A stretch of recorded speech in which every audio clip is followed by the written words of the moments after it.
हम अपील करते हैं हिंदुस्तानी गवर्नमेंट से कि खुदारा नरेंद्र मोदी आओ और इस जुल्म से यहाँ निजात दिलाओ लोगों को। जहाँ तुम्हारे रकबे, तुम्हारे विरासत में रकबे मिले हुए, ये लोगों को आके बदमाशी करते हैं।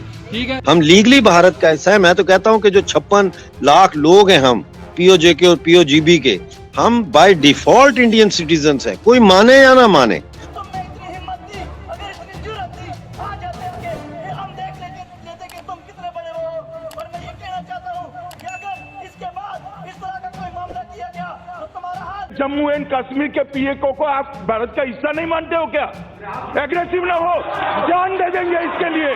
क्या बात कर रहे हो आप? दिन ब दिन हालात बद से बदतर होते चले जा रहे हैं।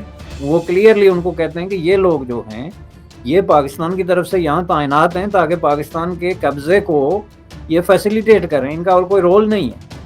तो इस बात को बजाय इसके कि वो क्लैरिफाई करें कि भाई हम इस धरती के लोग हैं, हमें भी इस धरती के मसाइल से दिलचस्पी है, आल दो के वी आर प्रो पाकिस्तानी और हम जो है वो एक्सेशन टू पाकिस्तान से बिलीव करते हैं, लेकिन इस धरती से हमारी इतनी ही एफिलिएशन है जितनी आपसे है, आपकी है। बजाय इसके वो ये कहते हैं कि नहीं, यहाँ पे जो प्रो पाकिस्तानी नहीं है वो तो है ही गद्दार, वो तो हम तो आप लोगों को बिल्कुल मिटा के नेस्तो नाबूद करके रख देंगे।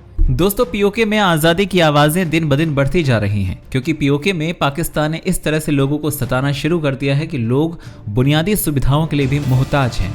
इसीलिए लोग सड़कों पर निकलकर पाकिस्तानी सरकार के खिलाफ आवाजें बुलंद कर रहे हैं। वहीं पीओके की जमीन का इस्तेमाल आतंकी कैंपों के लिए किया जा रहा है। दूसरी तरफ राजनाथ सिंह ने जो कल बयान दिया उससे पीओके की जनता को बल मिला है और साथ ही पाकिस्तानी सरकार के चेहरे की हवाइयां उड़ गई हैं। दरअसल रविवार को जम्मू में आयोजित कारगिल दिवस समारोह में शिरकत करने आए रक्षा मंत्री राजनाथ सिंह ने एक बयान दिया था। उन्होंने कहा कि पीओके भारत का हिस्सा था, है और रहेगा। इस पर बुरी नजर डालने वाला कोई भी हो, भारत उसे मुंहतोड़ जवाब देने के लिए तैयार है। रक्षा मंत्री की तरफ से पीओके पर इतना बड़ा बयान आना अपने आप में बड़ी बात हो जाती है, परंतु ये पहली बार नहीं है जब सरकार के किसी भी शीर्ष नेता ने पीओके को लेकर इस तरह की बयानबाजी की थी। 2019 में अनुच्छेद 370 निरस्त करने के बाद लोकसभा में अमित शाह का भी बयान आया था, जब उन्होंने कहा था कि पीओके के लिए हम अपनी जान देने के लिए भी तैयार हैं। इन बयानों के माध्यम से सरकार ये स्पष्ट कर चुकी है कि मोदी सरकार के लिए पीओके कितनी अहमियत रखता है। अब रक्षा मंत्री राजनाथ सिंह द्वारा दिए गए इस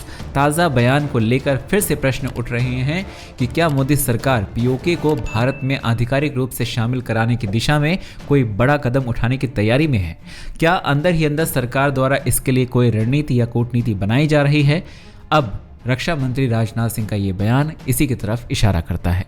तो ये जो स्टेटमेंट है ये किसी प्राइम मिनिस्टर की तरफ से या किसी भी आदमी को जो पब्लिक ऑफिस होल्ड करता है उसकी तरफ से नहीं आ सकती, क्योंकि वहाँ कोई भी गोली चलेगी, कोई भी बंदा मरेगा, कोई भी प्रॉपर्टी का नुकसान होगा तो वो वहाँ के अवाम का पैसा है।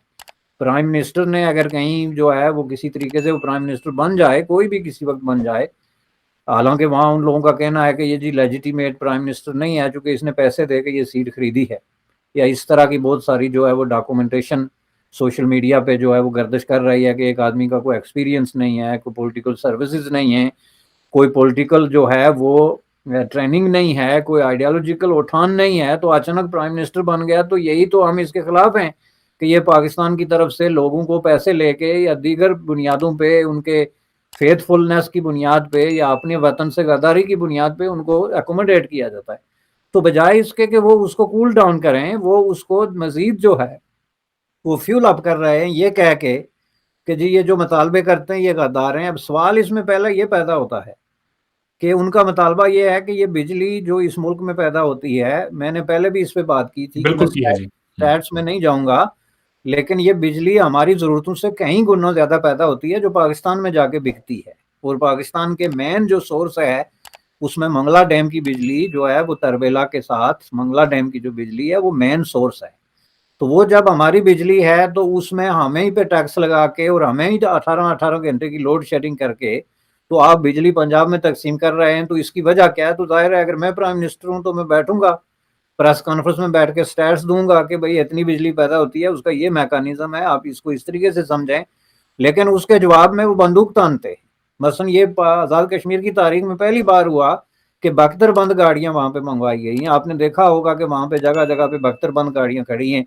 तो वो फिर लोग कहते हैं, आप तो ये कहते थे कि जी श्रीनगर में बख्तरबंद गाड़ियां होती हैं, तो ये श्रीनगर कैसे बन गया? जैसे कि उन्होंने कहा था कि हम पुंछ को ताड़ जेल भी बना देंगे और इस तरह की चीज़ें। तो वो एक पैरेलल डेवलप हो रहा है, हालांकि उसमें जो है वो अवाम शामिल हैं, उसमें एजिटेशन को जो लोग मैनेज कर रहे हैं उसमें हिस्सा ले रहे हैं। कल बस उन्होंने पुंछ जो है, Poonch was a farmer state, तो अब उसका एक जो है हिस्सा इस तरफ है हमारी तरफ, जिसको हम पाकिस्तानी एडमिनिस्ट्रेट कश्मीर या आज़ाद कश्मीर कहते हैं, उस पुंछ में कल उन्होंने पूरे पुंछ को बंद करने की कॉल दी है। अब जाहिर है ये कोई एक पार्टी या ग्रुप की कॉल नहीं हो सकती जो पूरे उसको बंद कर दे, बल्कि उसमें अवाम शामिल हैं, पार्टीज शामिल हैं। और मैं ये समझता हूँ कि चूंकि हुक्मरान तबकात जो हैं वो जानबूझ के तो इस तरह की सिचुएशन क्रिएट कर रहे हैं, चूंकि उनका एक हिडन एजेंडा है जिसमें वो आज़ाद कश्मीर की जो लीगल और कॉन्स्टिट्यूशनल सिचुएशन है, उसकी जो खुद मुख्तारी है, उसके जो इख्तियारात हैं, उस पर कंप्रोमाइज़ कर रहे हैं।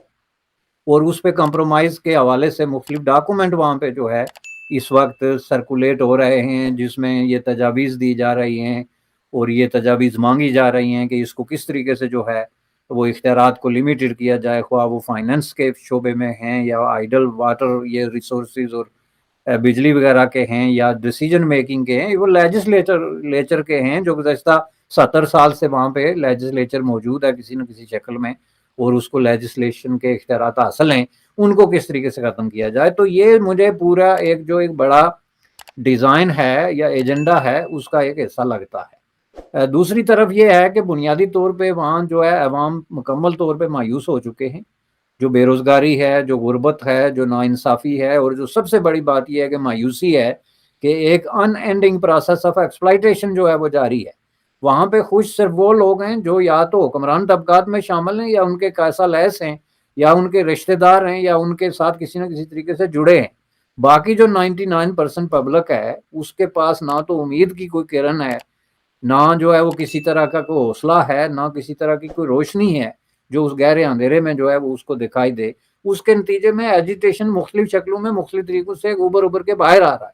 अब इसकी एक मिसाल आप ये देखें, यासीन मलिक के हवाले से भी एक वहाँ पे, हालांकि यासीन मलिक भारत की अदालती प्रोसेस के अंदर एक जेल में, ताड़ जेल के अंदर हैं, और उनके खिलाफ एक डिसीजन हुआ है जिसमें उनके खिलाफ दहशतगर्दी के मुकदमात के तहत उनको उम्र कैद की सजा सुनाई गई। जाहिर है कि ये काम भारत ने किया और इसका ज़िम्मेदार भारत है, इसमें पाकिस्तान का कोई हाथ नहीं। इंडिया का जो जुडिशल सिस्टम है वो इसमें पूरे तरीके से फंक्शनल और इन्वॉल्व रहा है, लेकिन लोगों की जो एफिलिएशन है कश्मीरी होने के नाते, जो उनकी एक दूसरे के साथ ऑर्गेनाइजेशनल या कल्चरल या हिस्टोरिकल जो जुड़त है, उसके नतीजे में वहाँ लोगों ने एक धरना दिया हुआ है। उस धरने को आप देखें तो आपको अंदाज़ा होगा कि लोगों के अंदर किस कदर अनरेस्ट है कि इस गर्मी में, इस तरह की डिफ़िकल्ट सिचुएशन में जो है वो इतने लंबे अरसे तक इतनी बड़ी तादाद में एक खाली जगह पे जो है वो लाइन ऑफ कंट्रोल के बिल्कुल साथ में एक जंगल टाइप ही आप समझ लें कि वहाँ पे जो है वो किस तरीके से सर्वाइव कर रहे हैं। वीडियो को लाइक करें, शेयर करें और चैनल पर अगर नए हैं तो चैनल को सब्सक्राइब ज़रूर करें।